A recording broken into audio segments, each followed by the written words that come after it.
নিয়মাবলীটা আমি একটু বলে দিই। উৎসাহ বার্তাও তাহলে প্রথম কোশ্চেন হলো বহুরূপী গল্পটির রচয়িতা কে? সুবোধ ঘোষ।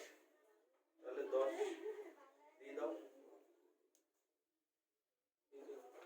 পারমিতা।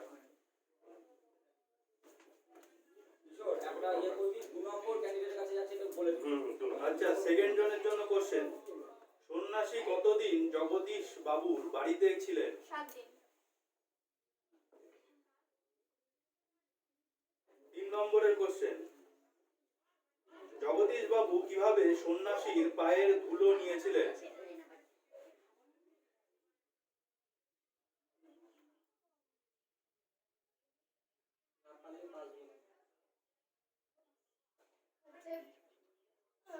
সন্ন্যাসী যখন জগদীশ বাবু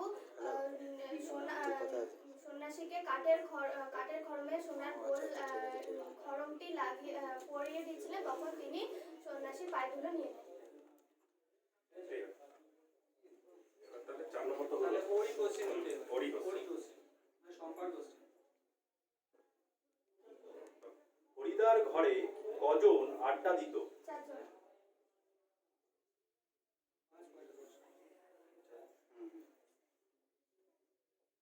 নেক্সট জনের কোশ্চেন, সপ্তাহে হরিদা বহুরূপী সেজে কতদিন বাইরে যান? 1 দিন।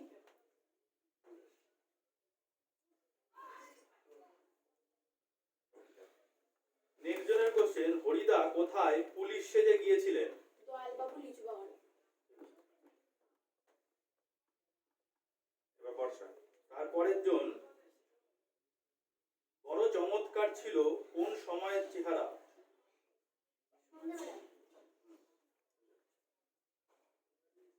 তারপরের জন, স্কুলের মাস্টার মশাই হরিদ্বারকে কত টাকা ঘুষ দিয়েছিলেন? 8 আনা।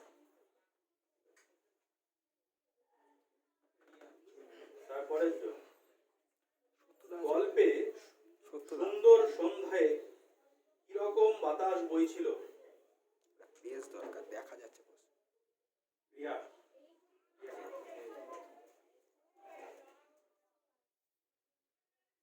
আরবি। তারপরের জন, সাফাস। আবার কি বলে আসবে তাহলে? বলবে কি নিয়মটা কর তোরা? হ্যাঁ, তোরা তারপরের জন বলবে। বলবো ফুসফুড়ে। দীপশিকা তো? আচ্ছা, ওকে পাস দে। ঢুকছে না তো। এটা হচ্ছে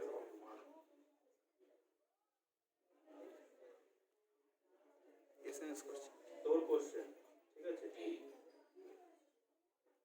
বিরাগীর মতে পরম সুখ কাকে বলে?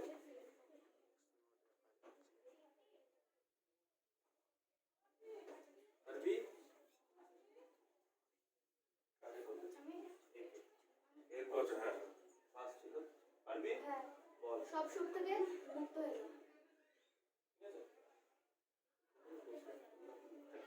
হ্যাঁ, সুখ, সব সুখের বন্ধন থেকে মুক্ত হয়ে যাওয়া। তারপর কার কোশ্চেন? তারপরে উত্তর।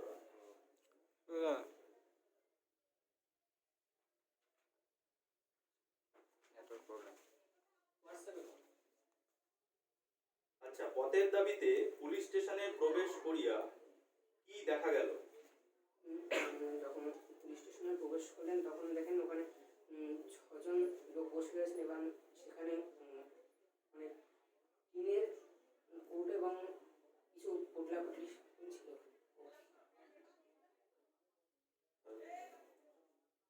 ছজনটা ঠিক আছে। টিনের জন্য ঠিক আছে।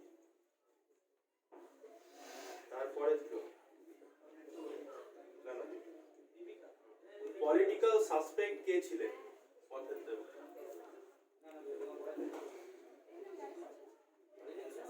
আরে অন্ততপক্ষে পাস তো নেই। তারপরে সব্যসাচী মল্লিক। এবার দীপশিকারই কোশ্চেন। কি কষ্ট করে লিখেছেন, এই কি লিখতে হয়েছে তাই লিখেছি। এটা অনবদ্য। কার? গিরিশ মহাপাত্রের পরনে ছিল কি? পরনে ছিল রঙের জাপানি সিল্কের চুড়িদার বাঁধলেন। ঠিক আছে।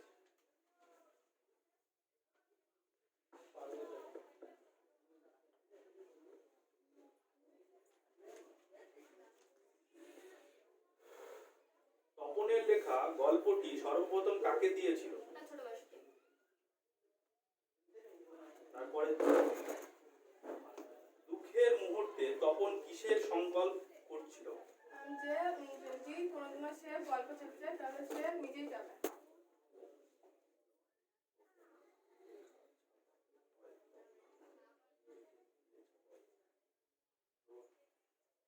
ঠিকঠাক। তারপরের জনের কোশ্চেন, তপনের মাথার চুল কখন খাড়া হয়ে উঠল?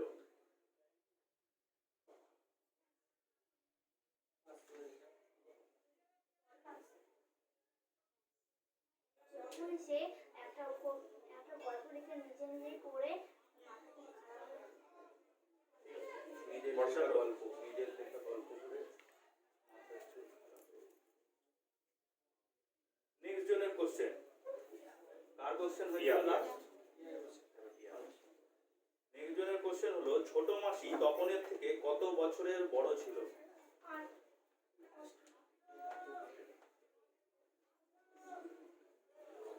তারপর বিয়ের পর ছোট মাসি কেমন হয়ে গেল?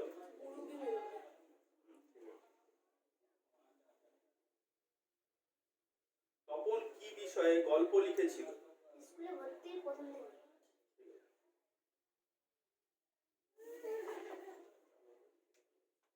তারপরের জন, তপনের কাছে কি অপরিচিত ছিল?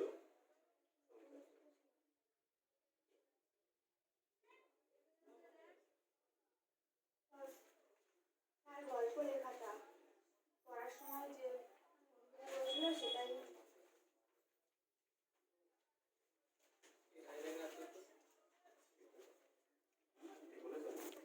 কি বললো? একবার বলো। আর গল্প যখন সে পড়ছিল সেই লেখা তার নিজের লেখাটাকে ঠিক আছে। নিজের লেখা এই কাজ করতে। পাস করলাম। ইয়া তো।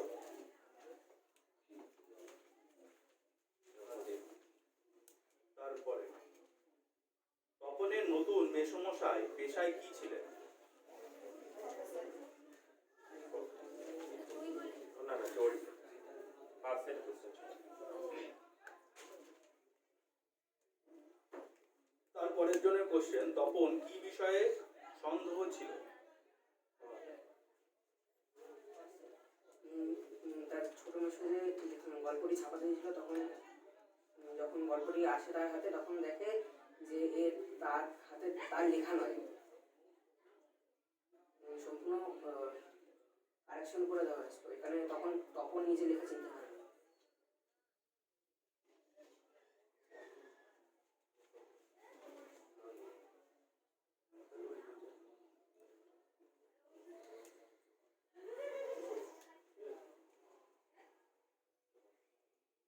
তারপরের জন, তোর কোশ্চেন। গল্পে মেশোর উপযুক্ত কাজটি কি ছিল? তখন গল্প তাহলে দুটো গোল তো হয়ে গেল, দুটো রাউন্ড হয়ে গেল। আরেকটা রাউন্ড করবি?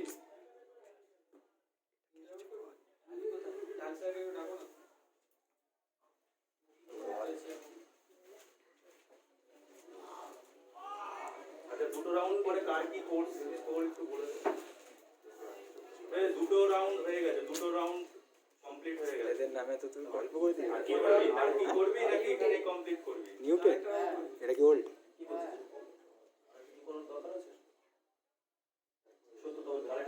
একটা রাউন্ডে, দ্বিতীয় রাউন্ডে দেখো কার কি স্কোর দাঁড়াচ্ছে। স্কোরটা করে বলে দিচ্ছি। স্কোরটা বলে দাও। আমার কাছে রয়েছে আরেকটা। সবাই তখন নিথর নিথর। কোন সময়ে কারা নিথর? দুপুরবেলা তপনদের মাসির বাড়িতে সবাই নিতে কারেক্ট।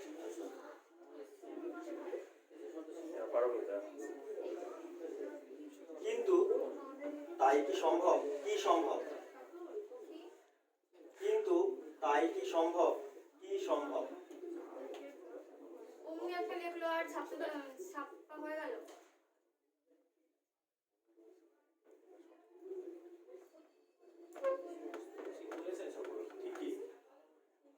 আবার অ্যান্সারটা বলো। আপনি বসুন তাহলে। কিন্তু তাই কি সম্ভব? কি সম্ভব? অমনি এই কথা বলো না কেন? অমনি একটা লিখলো আর ছাপা হয়ে গেল। মানে কানেকশনের কথাটা বলেছিল। না, উত্তরটি সঠিক নয়। তারপরে কি হবে? পাস হবে। তখন যে গল্পটা লিখেছিল সেটা ছাপানো হয়েছে, সেটা কি সম্ভব? না, হয়নি। তারপরের জন মানে যে যেরকম লিখেছে তার উল্টোটা হয়েছে। না, তাও হয়নি। জিরোই থাকবে। নেক্সট।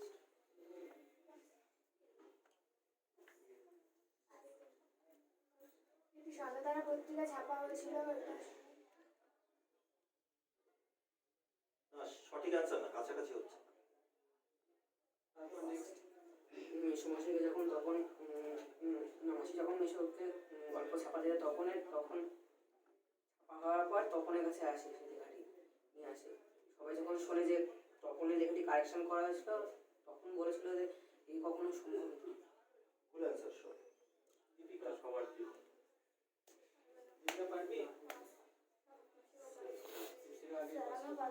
অ্যান্সারটা গুছিয়ে বলে দিচ্ছি। ঘটনাটি হলো সন্ধ্যাতারা পত্রিকায় তপন কুমার রায়ের লেখা প্রথম দিন গল্পটি ছাপার অক্ষরে হাজার হাজার ছেলে মেয়ে পড়বে। এত বড় করে এটা সঠিক অ্যান্সার। শর্ট লাইনের আরো সঠিক। তাহলে আমার আরেকটা কোশ্চেন দিন। এক লাইন ক্যান্সেল। এত বড় শিকার গেছে তো এবার পারমিতা করে দাও। পরের প্রশ্ন। ফট করে একটা লিখলো আর ছাপা হলো। ফট করে একটা লিখলো আর ছাপা হলো, উক্তিটি কার? ফট করে একটা লিখলো আর ছাপা হলো, উক্তিটি কার?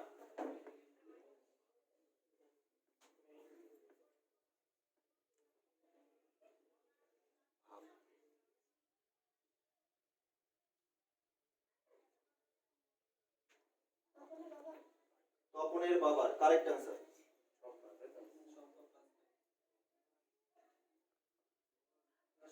কম্পারি করছে।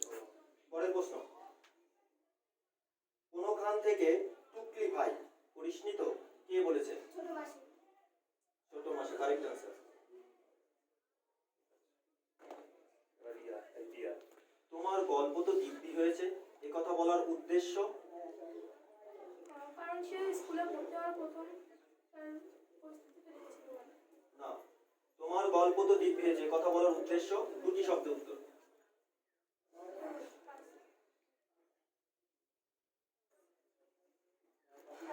তোমার গল্প তো দিব্যি হয়েছে, এ কথা বলার উদ্দেশ্য?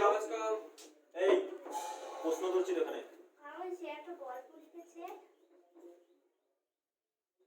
না, তোমার গল্প তো দিব্যি হয়েছে, এ কথা বলার উদ্দেশ্য? কারণ না, উত্তর হয়নি। তাকে উৎসাহ দেওয়া। কারেক্ট অ্যান্সার, তাকে উৎসাহ দেওয়া। ইয়া লেটার। সাবাস, খুব সুন্দর অ্যান্সার দিয়েছে। আজকে সেটা পরের প্রশ্ন। কই তুই নিজের মুখে একবার পড়তো তপন শুনি। এই অংশটি বক্তাকে। তপনের মা। Correct answer.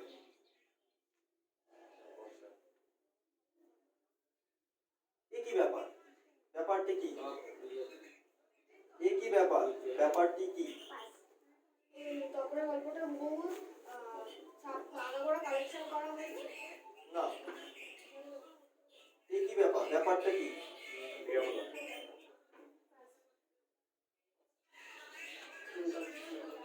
বলে দেবো। এ কি ব্যাপার? ব্যাপারটি কি?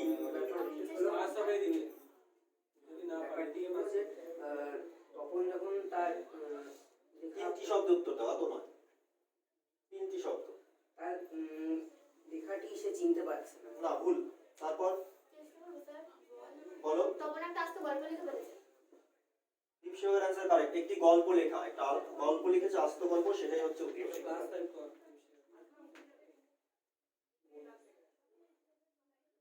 এবার ইয়ে করছে। হ্যাঁ। বর্ষার হয়েছে মনে হয়। বর্ষার পরে। আমাদের থাকলে আমরাও চেষ্টা করে দেখতাম, উক্তিটি কার? আমাদের থাকলে আমরাও চেষ্টা করে দেখতাম। মেজো কাকু, কারেক্ট অ্যান্সার। সঙ্গীতা, তাই তো? এবার রিয়ার কোশ্চেন। রিয়াল প্রশ্ন, তপন আর পড়তে পারে না, তপন আর পড়তে পারে না কারণ? আমার খুব কষ্ট হচ্ছিল। Correct answer. খুব অ্যান্সার দিয়েছে, তার খুব কষ্ট হচ্ছিল। Correct answer. প্রদীপ। প্রদীপ, জ্ঞান চক্ষু গল্পটি কার লেখা? প্রদীপ। আশাপূর্ণা দেবী, কারেক্ট অ্যান্সার। উত্তরণের প্রশ্ন, এসব কথা বলার দুঃখ আছে, এসব কথা বলার দুঃখ আছে বক্তাকে। সময় বেশি নিও না। এসব কথা বলার দুঃখ আছে। দীপিকা। বলবো, রামদাস। Correct answer, Ramdas. দীপশিকা তো এটা। দীপশিকা। এবার হচ্ছে তার question. Deepika. Deepika, last question, last. Pather Dabi গল্পটি কার লেখা? এটা পাস হবে না, পাস করবে না। কেন এটা পাস হবে না? হ্যাঁ? এটা লাস্ট রাউন্ডের লাস্ট কোশ্চেন। ও আচ্ছা আচ্ছা আচ্ছা। আর পাস হবে না। উত্তরটি সময়, হ্যাঁ? Sharatchandra Chattopadhyay, correct answer. উত্তরটা বোধহয় বলে দিয়েছি। মনে হয়। আমারও তাই মনে হচ্ছে। Answer completed. আমার সাথে একটা ভুল করে হলো, এত বড় প্রশ্ন উত্তর কিভাবে হয়? না না, বড় অ্যান্সার, পড়াশোনা তোমরা ভালো মেয়ে, এই জন্য উত্তর সঠিক দিতে হবে। এখানে রিয়া দারুণ পারফরমেন্স করছে, আমার পাশ থেকে এত সুন্দর উত্তর দিচ্ছে, বেশ ফুটিয়ে পড়েছে এ বিষয়ে সন্দেহ। আর একটা রাউন্ড করবো এবার। আচ্ছা। বিষয় রয়েছে কবিতা আবৃত্তি রয়েছে। প্রশ্নোত্তর পর্বটা মোটামুটি আমরা শেষ করে ফেললাম। পাসই পাই। আমাদের বেশি পাস আছে। আমারটা বেশি পাস। আমার আসতে একটু আসতে পরে পরে ঠিক আছে। আমাদের এখান থেকে দুজন আবৃত্তি করবেন, তাই তো? কে করবে? সৌভিক আর হচ্ছে রোহিত, ওরা কি একসঙ্গেই করবে? একসঙ্গেই করবে। তাহলে সৌভিক। আলাদা করবে। একটি তাহার চাপতে নিলেন ফাউল।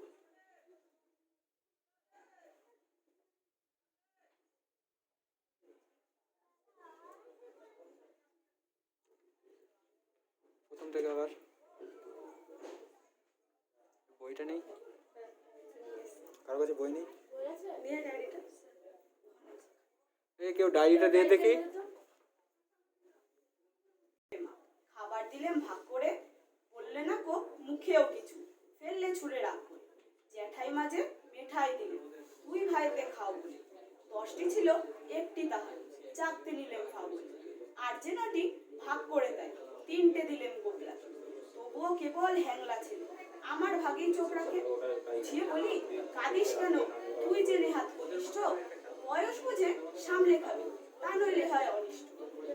3টি বছর তফাৎ মনে, জায়দা হিসাব গুনতি তাই, বোধহয় আমার 6খানি হয়, 3 বছরে 3 হয়। তাও মানে না, কেবল গাদে, স্বার্থপরের সয়কে। মোদ্দা আমার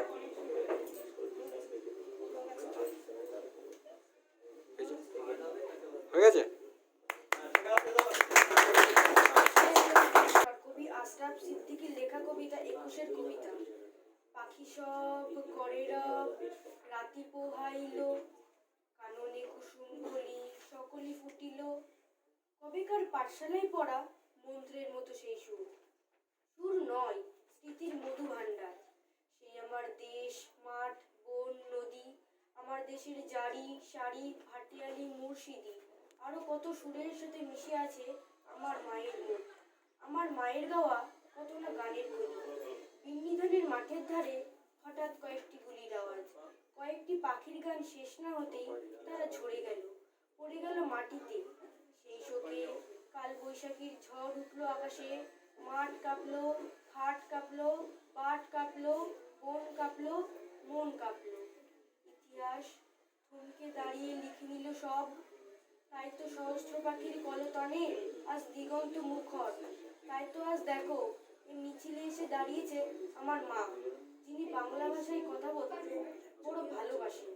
কথায় কথায় কত কথা, কত রূপ কথা, আর ছড়ার ছন্দে মিষ্টি সুরের ফুল ছড়ানো, যিনি এখনো মিছিলে এসে গুনগুন করে গাইতে পারে, পাখি সব করে রব, রাতি পোহাইল, কাননে কুসুম কলি সকলি ফুটিল রাখাল গরুর পাল লয়ে যায় মাঠে গণ দেয় মন নিজ নিজ পাঠে। যারা হচ্ছে দ্বিতীয় স্থানাধিকারী রয়েছে, কিন্তু আমাদের যেহেতু ওরকম ভাবে স্থানাধিকারীর বিষয়টা নেই, যে তিনজন রয়েছে, প্রথম যে হয়েছে সে অলরেডি স্যাংশন হয়ে গেছে, মানে তাকে আমরা আলাদা করতে পেরেছি, কিন্তু পরবর্তী যে মার্কসটা রয়েছে 30, সেই 30 হচ্ছে তিনজন পেয়েছে। এই আচ্ছা, আগে কিভাবে নিয়মটা বলে দিয়েছিস তো? প্রশ্ন শম্পার কাছে। শঙ্কর কাছে প্রথম প্রশ্ন। আচ্ছা, উত্তরণ একটুখানি আস্তে করো না সবাইকে। এই কথা বলছো কেন? আমি প্রশ্ন ধরতে পারছি না তো। আচ্ছা, একটু আস্তে। আসতে না, একদিন কথা বন্ধ রাখতে হবে, এখনই তো প্রশ্ন। ততদিন এই ছোট বহিনের হাতের তৈরি যৎ সামান্য প্রত্যহ তাহাকে গ্রহণ করিতেই হইবে। ছোট বহিনের হাতের তৈরি যৎ সামান্য প্রত্যহ তাহাকে গ্রহণ করিতেই হবে। বহিনের হাতের কোন জিনিস তৈরি হয়েছিল যেটা সে গ্রহণ করবে? কারেক্ট অ্যান্সার মিষ্টান্ন। রিয়া,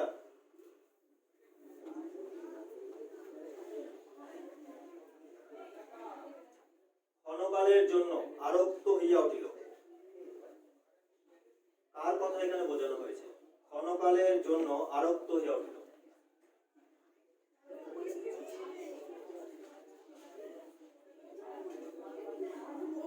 আমি ধরে নিচ্ছি উত্তরটি পারবে না, সব্যসাচী নয়।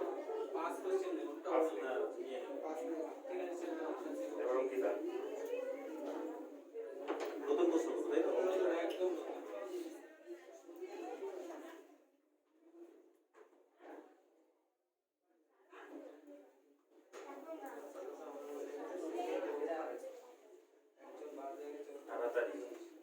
দুজন বন্ধু নৌক আসার কথা ছিল। দুজন বন্ধু নৌক আসার কথা ছিল। কোথা থেকে আসার কথা ছিল? দুজন বন্ধু নৌক আসার কথা ছিল। নৌক মানে লোক, আসার কথা ছিল। কোথা থেকে আসার কথা ছিল?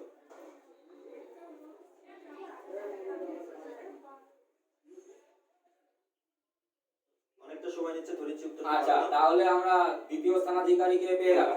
বাকি দুজনের মধ্যে তৃতীয় স্থানাধিকারীর জন্য আবার নতুন করে কোশ্চেন হবে। আমি এদের দুজনের মধ্যে একটা কোশ্চেন করবি। আমাদের তাহলে দ্বিতীয় স্থানাধিকারীকে পেয়ে গেলাম। তারপরে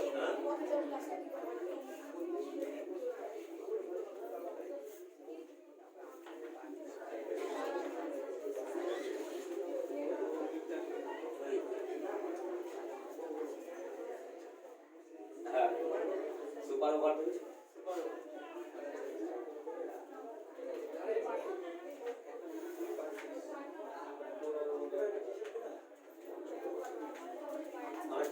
এই ওদের একটু আস্তে, একদম চুপ করতে হবে না ভাই, একটু চুপ করো, এটা হয়ে যাক, আমাদের বেশি কোনো টান করো।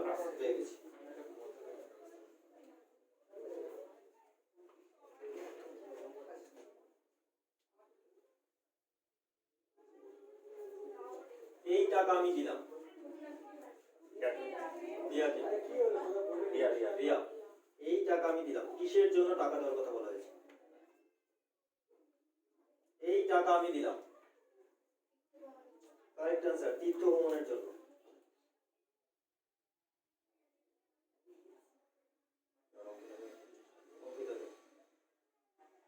বিরাগীর মুখের দিকে তাকিয়ে থাকেন জগদীশবাবু। বিরাগীর মুখের দিকে তাকিয়ে থাকেন জগদীশবাবু। কেমন করে তাকিয়েছিল?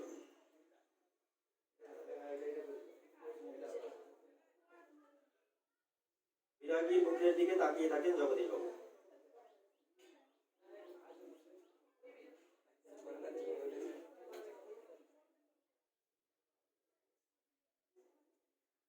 উত্তরটি আমি বলে দিচ্ছি না বলবো না?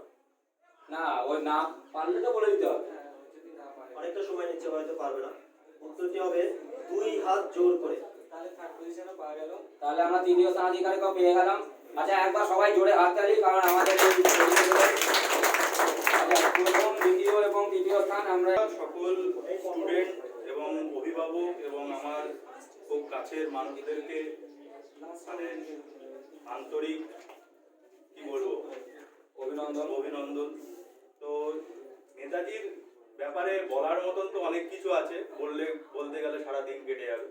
কিন্তু একটা জিনিস আমরা নেতাজির থেকে শিখতে পাই, যদি বলে যে আমাদের ছোট থেকে বড় হতে গেলে প্রত্যেকটা স্টেপে প্রত্যেকটা জায়গায় আমাদেরকে পেতে গেলে কিছু গার্জিয়ান দরকার বা কাউকে আমরা দেখে শিখি, তো সেরকম নেতাজিও আমাদেরকে ছোটবেলা থেকে বড় হওয়া পর্যন্ত একটা শিক্ষা খুব ভালো দিয়েছে, সেটা হলো গোল ফিক্সিং।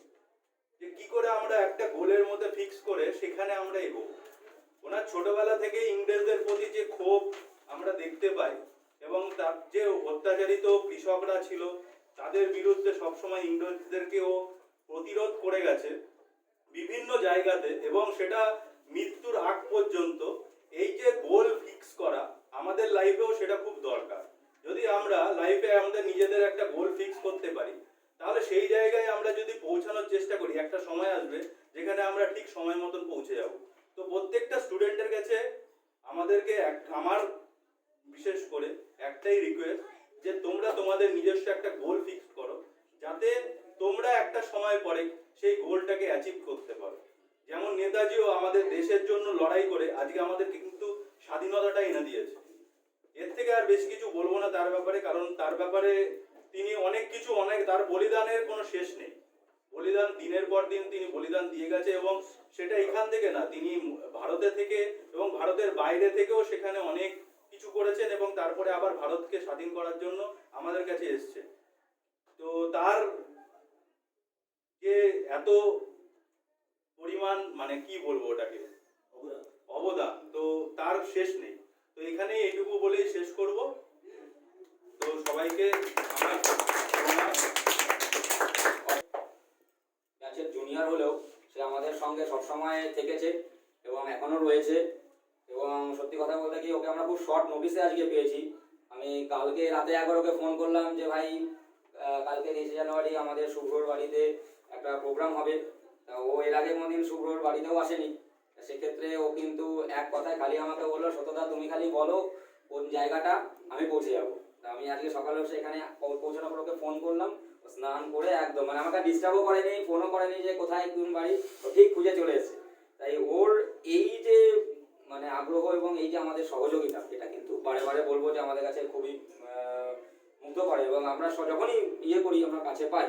আচ্ছা, নেতাজির জীবন নিয়ে আমি আজকে তোমাদের যারা ছাত্রছাত্রী রয়েছো তাদের একটা কথা বলি, কারণ আমাদের নেতাজি তো এখন বিহার, ইউপি, তারপর হচ্ছে যে সমস্ত উত্তর ভারতে যে সমস্ত স্টেটগুলো রয়েছে, অনেকেই আমরা নেতাজি ক্যাসে হোক, নেতাজি, এই নেতাজি বলতে কিন্তু এখনো সারা ভারতবাসী আমাদের হচ্ছে এই শ্রী সুভাষচন্দ্র বসুকেই বোঝে।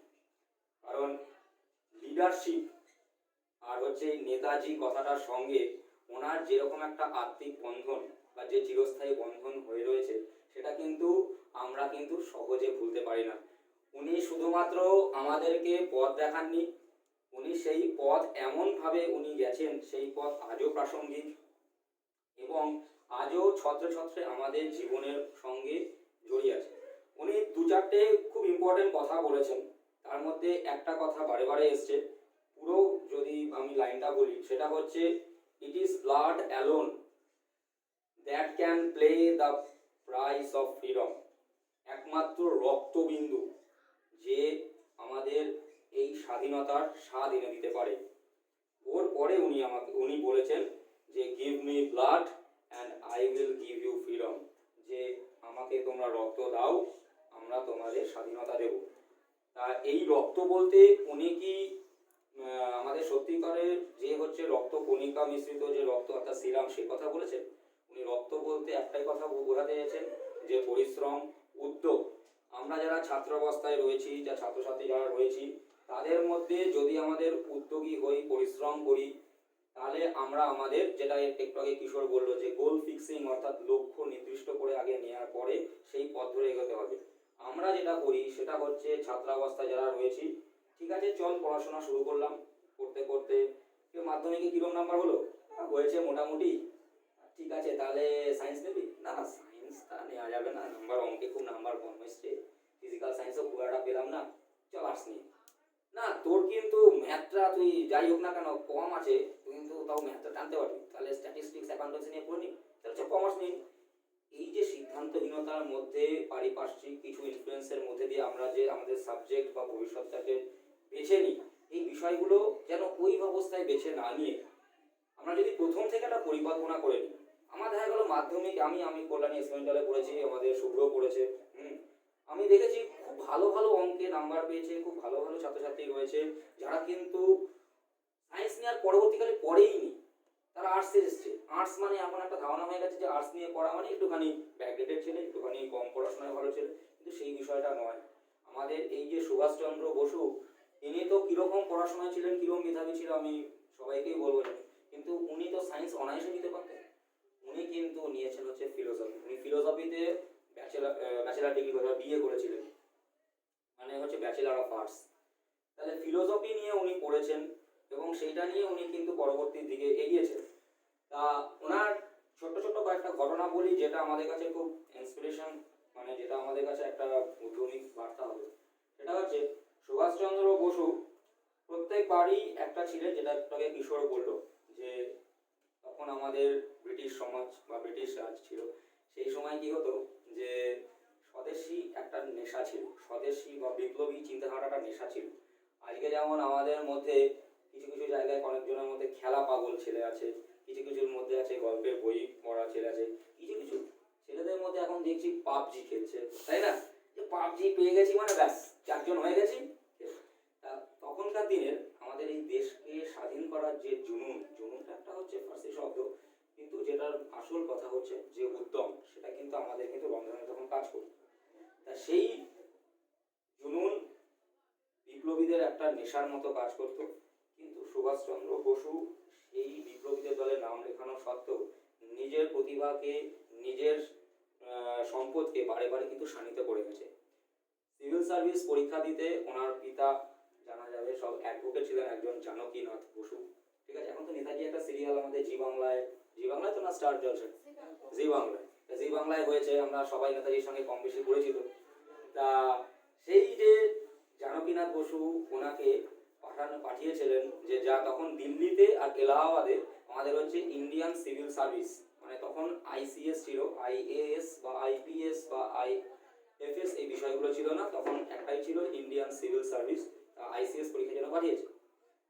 সত্যি কথা বলতে কি আমাদের হচ্ছে এই নেতাজি সুভাষচন্দ্র বসু সেই সময় কিন্তু মানে কোনো রকম প্রিপারেশন নিয়েছিল না, ও খালি চারিদিককার জ্ঞান গম্ভীর, চারিদিক চোখ কান খোলা রেখে ও লক্ষ্য রাখতো, কিন্তু একটা কথা কি সবসময় পড়াশোনার মধ্যে থাকতো, সবসময় পারিপার্শ্বিক জিনিসগুলোর মধ্যে আলোচনা করতো।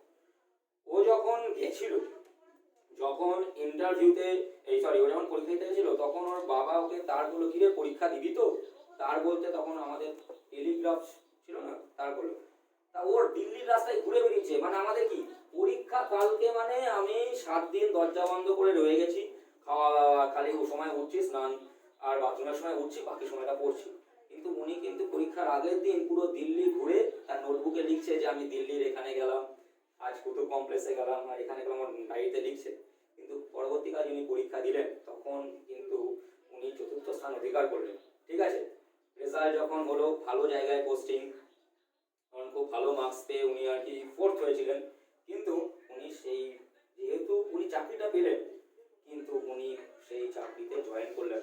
তার বাবা যখন তাকে জিজ্ঞেস করলো যে আচ্ছা হচ্ছে যে সুভাষ, তুই পরীক্ষা যদি চাকরিতে নাই জয়েন করিস বা চাকরিটা যদি নাই করিস তাহলে পরীক্ষা দিলি কেন? তখন বললো যে আমি পিতৃ আজ্ঞা পালনের জন্য পরীক্ষা দিয়েছি, কিন্তু কর্মজীবন আমাকে সেই যার বিরুদ্ধে আমি লড়বো তার নিয়ন্ত্রণে আমি আমার কর্মজীবন ব্যতীত করবো, এ তো আমার হাতে সইবে না। তাই পিতৃ আজ্ঞা পালন করে আমি যেমন আমার ধর্ম রক্ষা করেছি, এবার আমাকে আমার বিবেক রক্ষা করতে হবে। তা এই সেই সুভাষচন্দ্র বসু, তিনি তারপরেও নিজের পড়াশোনা চালিয়ে গেছেন, নিজের মতো করে ফান্ড জোগাড় করেছেন এবং নিজের মতো একটা সুন্দর জীবনযাপনকে সে ন্যূনতম উপায়, খুব সাধারণ জীবনযাপন করে কিন্তু ব্যতীত করেছে।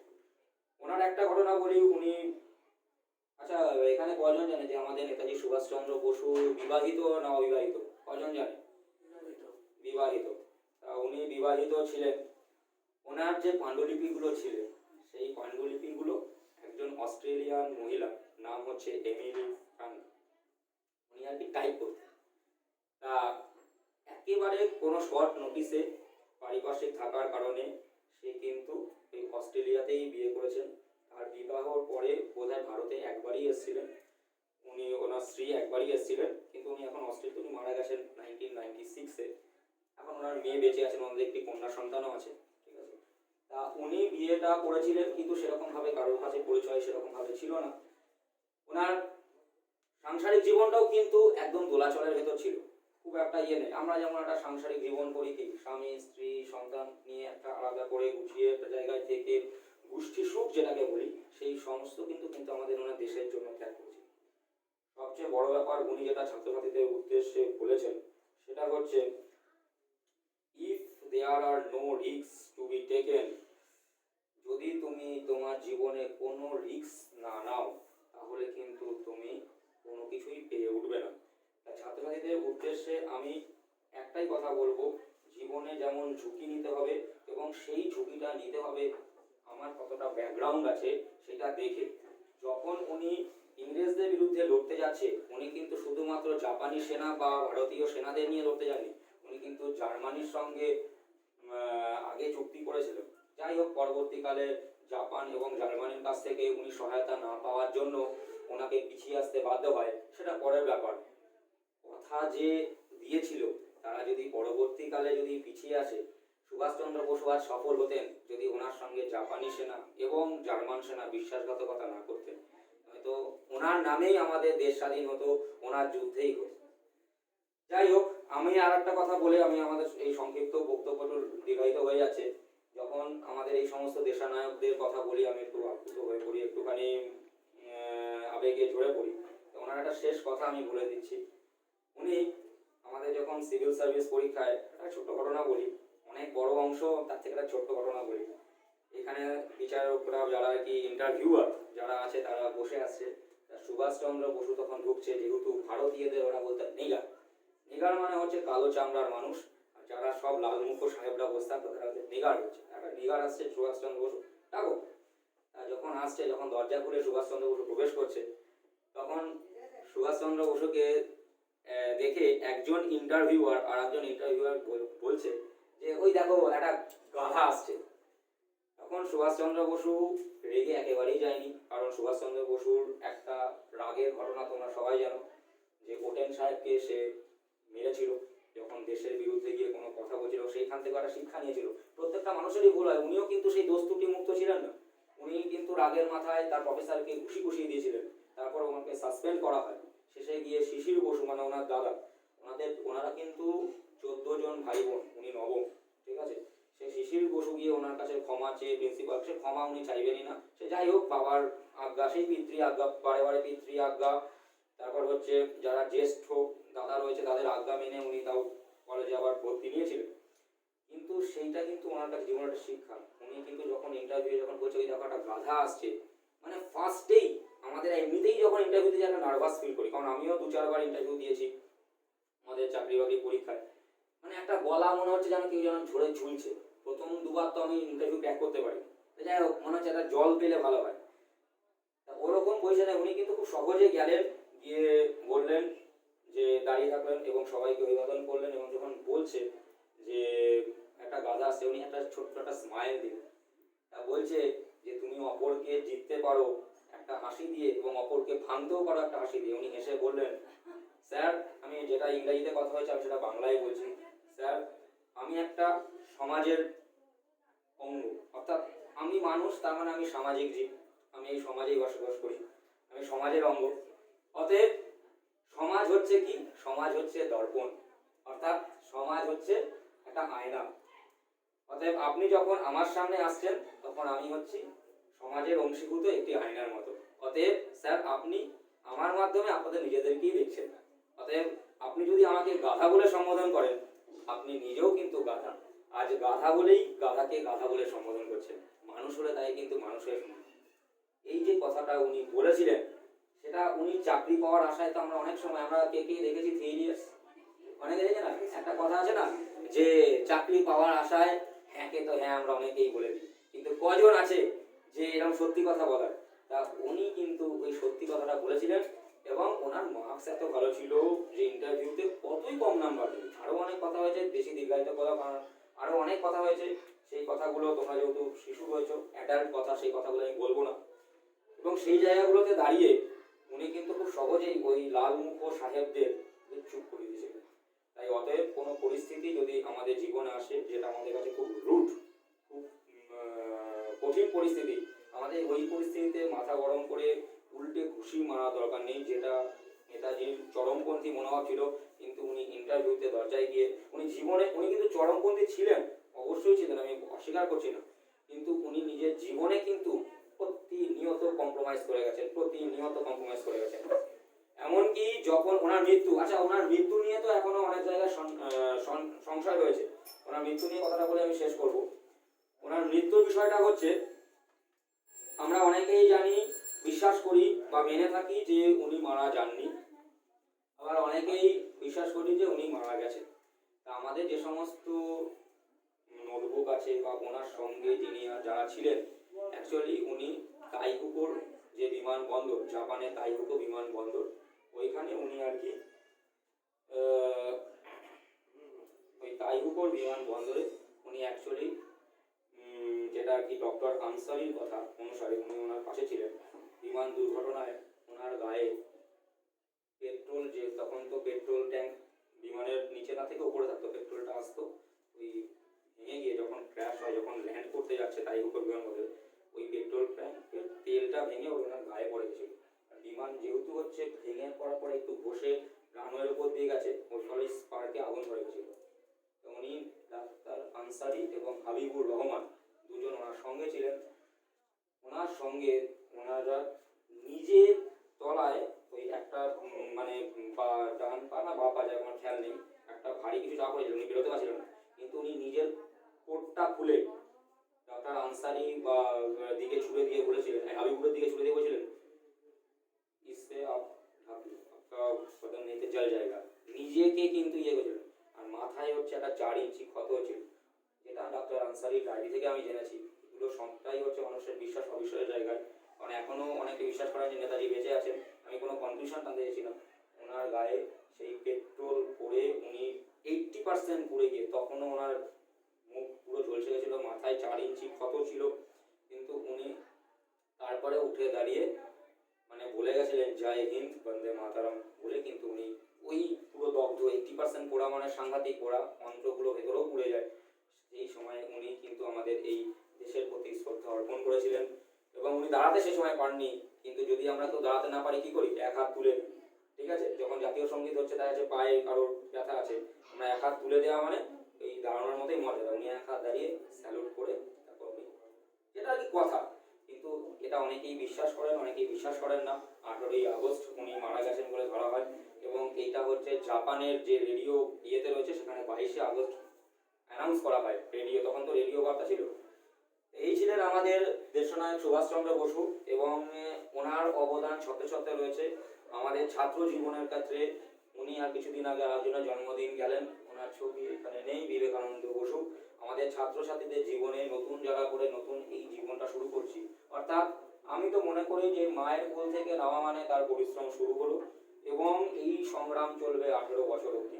কেউ যদি নিজের জীবন 18 থেকে 21 বছর অবধি নিয়ন্ত্রিত রাখতে পারে, তার ভেতরে যদি সৎ ভাবনা রাখতে পারে, সে আর জীবনের কোনো দিনই মানে সৎ পথে সবসময় থাকবে, কোনো দিনই অসৎ পথে যাবে না। এই সময়টা খুব ভালো সময়। যারা অভিভাবক আছেন তাদের কাছে অনুরোধ, সন্তানদের ঠিক গাইড ওইটুকুই করুন যেটুকু করা দরকার, তার বাইরে গিয়ে যদি আপনারা করতে চান, তাহলে হয় সে খুব একগুঁয়ে হয়ে যাবে, নয় অ্যারোগ্যান্ট হয়ে যাবে, নয় সে খুব জেদি হয়ে যাবে।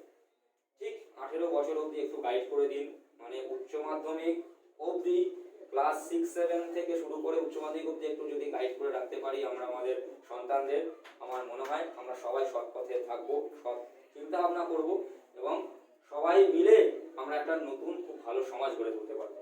সবাইকে অসংখ্য ধন্যবাদ আমাদের এই প্রোগ্রামে আসার জন্য। এরপর আমাদের কয়েকটা অনুষ্ঠান বাকি রয়ে গেল। আমাদের যে সমস্ত প্রতিযোগীরা এখানে অনুষ্ঠানে অংশগ্রহণ করেছিল, তাদেরকে একটুখানি আমাদের যারা সম্মানীয় অভিভাবক রয়েছেন তাদের হাতে একটু প্রাইজ তুলে দেওয়া, আর সবাইকে অসংখ্য ধন্যবাদ এখানে এসে আমাদের শুভ্র ঢালির এই প্রোগ্রামটাকে একদম সাফল্যমণ্ডিত। আমি এতটা এক্সপেক্ট করিনি ওর আয়োজন শুনে, আজকে এসে আমার যে খুবই ভালো লেগেছে। সবাইকে অনেক অনেক ধন্যবাদ জানিয়ে আমি আমার বক্তব্য শেষ করি। এইবার হচ্ছে আমি শুরু করে দিই হচ্ছে আমাদের অনুষ্ঠান, এই প্রাইজ ডিস্ট্রিবিউশনটা। হ্যাঁ, আচ্ছা ঢালি এদিকে ঢালি এদিকে। আমাদের অভিভাবকদের মধ্যে আছেন, ওনারা দুজন আছেন, অর্থাৎ মেনকা ঘোষ আছেন, আর আপনার নাম রূপা করে অঞ্জনা মল্লিক বেরিয়ে গেছেন না? আচ্ছা, আর একজন আছে, তাহলে কিশোরের হাতে লিখে দিয়ে দেবো, ঠিক আছে? আচ্ছা, আমাদের প্রথম স্থান যে আছে, আমরা আমাদের প্রথম, আচ্ছা সবাইকে এখানে চলে আসুক। আমাদের যে প্রতিযোগিতা হলো একটু প্রাইজ ডিস্ট্রিবিউশন হবে, সবাই একটু জোরে হাততালি দরকার, ঠিক আছে? একটু সবাই এখানে তো আমরা প্রাইজ ডিস্ট্রিবিউশন করবো। ভাই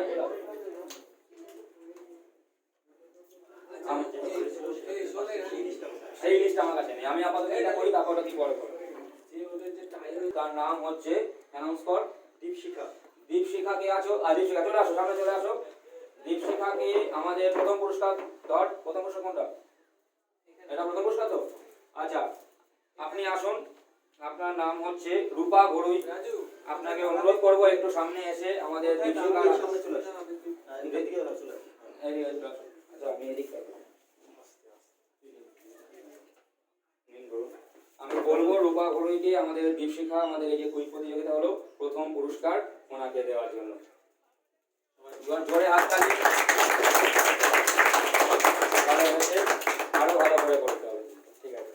এরপর আমরা দেখে নেব আমাদের দ্বিতীয় প্রতিযোগী যিনি রয়েছেন, ওনার নাম হচ্ছে শম্পা। এই শম্পা তুমি চলে আসো সামনে। আচ্ছা, আমরা মেনকা ঘোষকে একটু অনুরোধ করবো আমাদের শম্পার হাতে আমাদের দ্বিতীয় পুরস্কার তুলে দেওয়ার জন্য। খুব জোরে হাততালি। এরপর আমি দেখে নেব হচ্ছে আমাদের তৃতীয় যে আর কি প্রতিযোগিতা, তৃতীয় হচ্ছে রিয়াকে। রিয়া কোথায়? এসো সামনে। কিশোরকে বলবো যে তাকে আমাদের তৃতীয় পুরস্কার দিয়ে তাকে অভিবাদন জানাতে। খুব ভালো হয়েছে। সবাইকে অসংখ্য ধন্যবাদ। এরপর আমাদের দেখে নেব হচ্ছে কি নাম হচ্ছে ওটা, হ্যাঁ কি নাম লিখিস কিন্তু?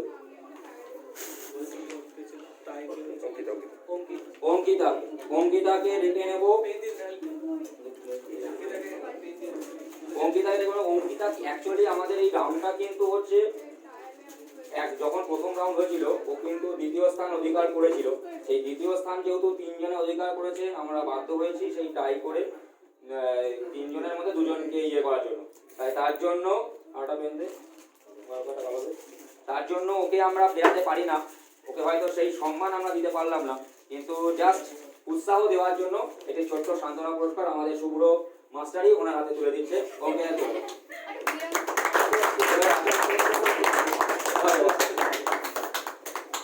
আচ্ছা, এরপর আচ্ছা ধরি ওই আগে কিছু একটা প্রাইজ ছিল, নামগুলো বল। কাগজটা কোথায় আছে? শুভ্র তো এখানে তোর কাছে একটা পকেটে ঢোকা, এটা তো এইটা সমস্যা হলো এখানে আছে। দেখ এখান থেকে যাবো, দেখ এখানে আছে কি? আচ্ছা বল, এটা কি বিষয় তুই নিজেই বল। আগে হ্যাঁ বসে হাতে না মানে হচ্ছে মেডেল দিয়ে সম্মানিত। মেডেল সম্মানিত করছে কোয়েল সরকারকে, ফার্স্ট হয়েছিল।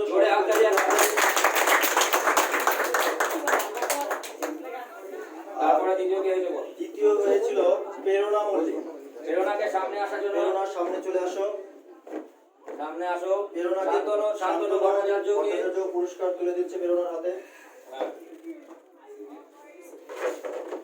প্রেরণা। আচ্ছা, এবার তৃতীয় স্থান অধিকার করেছিল সায়ন বারুই। সায়ন বারুইকে চলে আস। সায়ন তৃতীয় হয়েছিল সায়ন বারুই। সায়নের হাতে কিশোর তুলে দিই। কিশোর পুরস্কারটা তুলে দিচ্ছে।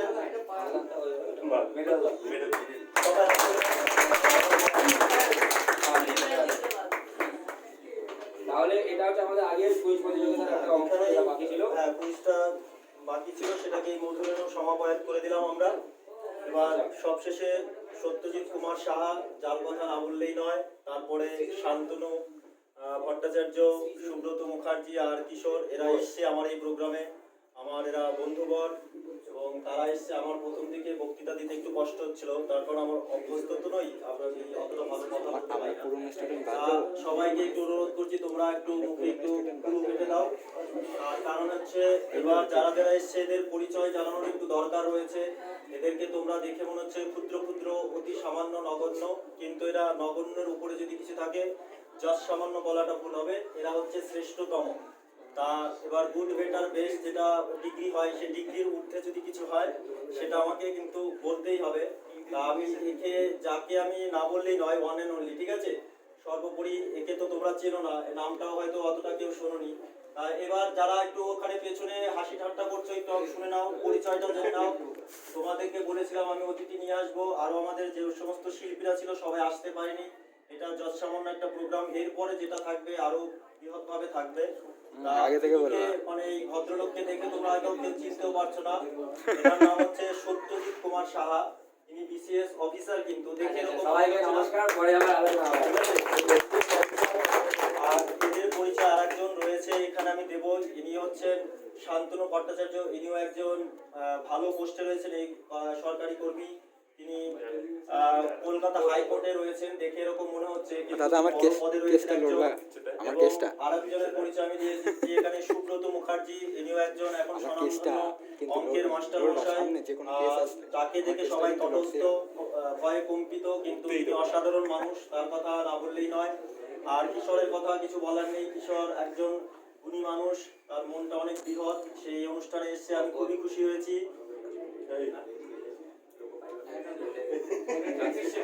ও আমি এটা জানতাম না, আমি খুব বাড়ি যাচ্ছে মাছ। একটু দাঁড়াও, তুমি দাঁড়াবে একটু।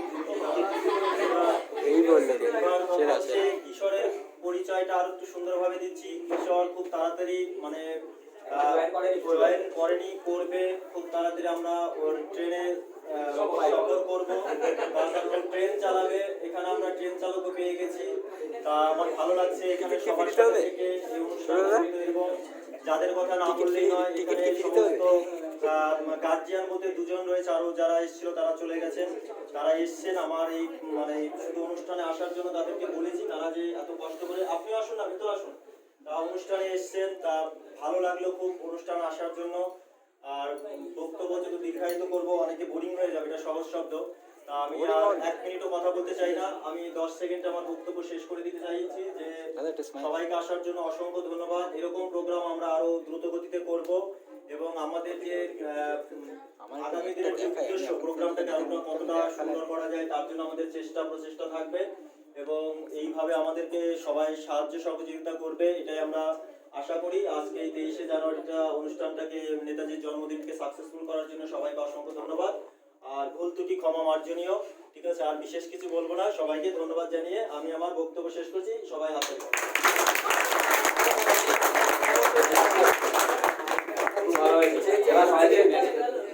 দাদা দিয়েছে হাততালি নিয়ে, বুঝতে পারছো তো? এবার যারা যারা অনুষ্ঠানে অংশগ্রহণ করেছিল তাদের হাতে একটা পেন তুলে দাও, সবাইকে একটা হাতে পেন নিয়ে যাবে।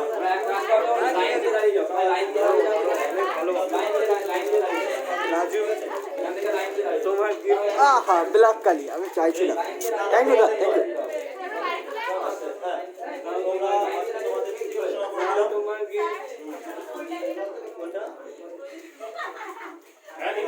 এই কেউ কেউ ডবল পেন পেলে কিন্তু দিচ্ছে। সবাইকে একটা করে পেন দিয়ে দাও।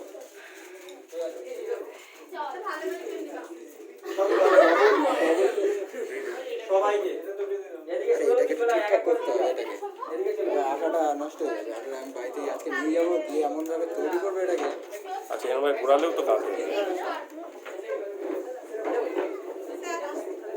চলে যাবেন, কিন্তু এখানে বসলে হতো না। আসেনি এখনো? ঠিক আছে ঠিক আছে। কোনটা কর, কোনটা কর। ফোন নাম্বারটা নেই তোমার কাছে, বললাম ফোনটা করো। বন্ধ করবো কি করে? এই যে কস রাজু এখানে ক্যামেরাম্যানের দায়িত্বে ছিল, আমি রাজুর নামটা উল্লেখ করিনি। রাজু এসছে, আমার ডাকে সাড়া দিয়েছে। যুবক তরুণ উদীয়মান স্বপ্ন, রাজু এসছে, রাজুকে আমি বিশেষভাবে সম্মানিত করবো। এই রাজুর জন্য আমি আর একটা পেন আমি রাজুকে হাতে তুলে দিচ্ছি। রাজুকে আর একটা আমি ভালো একটা পেন তুলে দিচ্ছি, রাজুকে আমি একটা পেন দিচ্ছি। আবার রাজু ফিরে আসবে। আর ভালো করে দে হ্যাঁ, না, ভালো করে দে আবার দে। নতুন করে আবার রাজুর হাতে আমি পেনটা দিয়ে দিচ্ছি। রাজু যে এসছে আমি খুব খুশি, আবার রাজু আসবে।